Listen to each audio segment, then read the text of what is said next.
வெங்காயம் பஜ்ஜி பண்ண போகிறோம். ஸோ ஒரு வெங்காயம் ஸ்லைஸ் மாதிரி கட் பண்ணியிருக்கிறேன். ஸோ இதில் வந்து பச்சை மிளகா போட்டுருக்கேன். ஸோ பச்சை மிளகா ஒரு 3 போட்டுங்க. உங்களுக்கு தாழ்ந்து வெங்காயம் பஜ்ஜி நல்லாயிருக்கும், சூப்பராகும் சாப்பிட்றதுக்கு. பக்கோடா மாதிரி வெங்காயம் மாதிரி ஸோ ஸ்லைஸாகவும் போடுவேன்.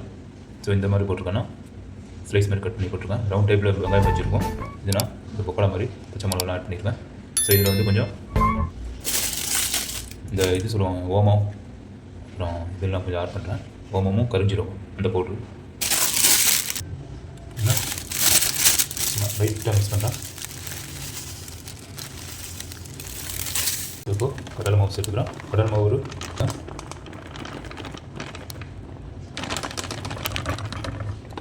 கடலை மாவு கொஞ்சம் ஜாஸ்தி சேர்த்தா தான் நல்லாயிருக்கும். 100 150 இந்த மாதிரி சேர்த்துங்க. கொஞ்சம் ஜீரகம் சேர்த்துங்க, நல்லாயிருக்கும் சாப்பிட்ருக்கும். சும்மா ஒரு 2 கிராம் மிக்ஸ் பண்ணிக்கங்க. 1 கிராமே போதும்.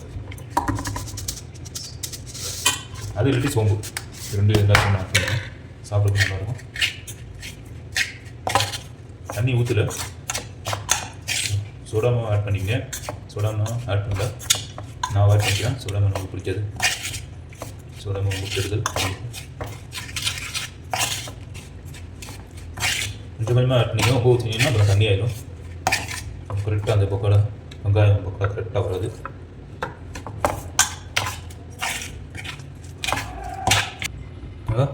இப்போ கருவேப்பிலை, கொத்தமல்லி, புதினா இதெல்லாம் போடுறேன். நல்லாயிருக்கும். புதினா எதுக்கு போடுறேன்னா நோம்பு வச்சுருக்கேன். ஸோ கொஞ்சம் மிக்ஸ் பண்ணிக்கங்க.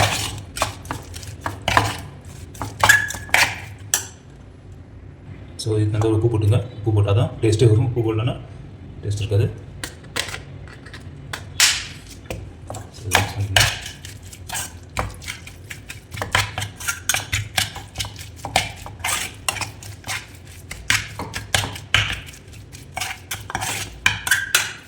பஜ்ஜி போடும்போது எப்பயுமே டக்குன்னு மாவு மிக்ஸ் பண்ணுன்னு போட்டுருங்க. இந்த ஊற இதெல்லாம் வச்சிங்கன்னா தண்ணி ஆயிரும். தண்ணி ஊற்றுறோம், அப்புறம் மாவு கொஞ்சம் ஆட் பண்ணுற மாதிரி வரும். ஓ எண்ணெய் நல்லா சூடாகிடுச்சு. இந்த மாதிரி கையில் எடுத்து போட்டுடலாம்.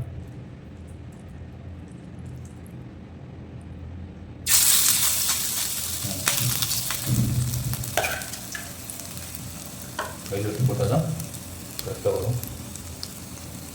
எல்லாம் நல்லா உப்புமா இல்லை ரவை சாப்பிட்றதுக்கு நல்லாயிருக்கும்.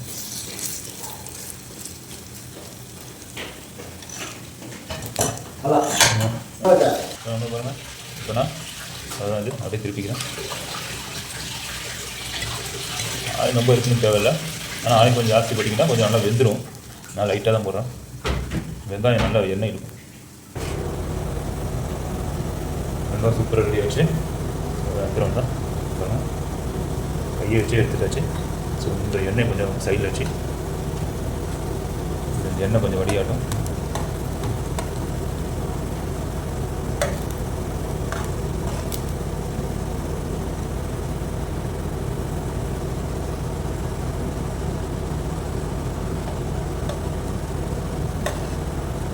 அவ்வளோதான். நீ சாப்பிட்டு பார்த்து நான் டேஸ்ட் சொல்கிறேன். புரியுது, இந்த இடத்துல வந்துருச்சு.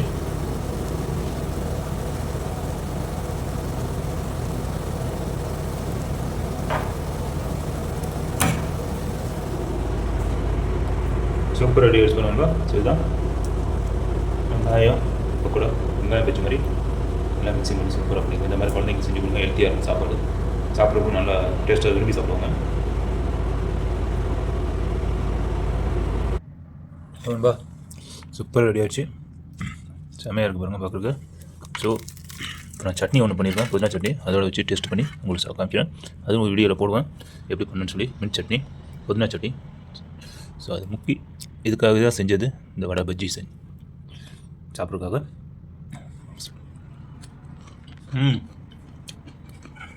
சூப்பராக இருக்கும்பா. நல்லா வந்து வாங்க, உங்களுக்கு தெரியும்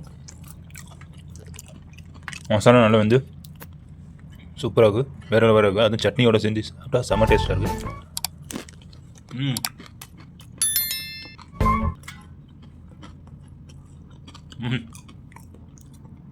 சார் நான் உம்ரா போயிருந்தேன், மொட்டை அடிச்சிட்டேன்.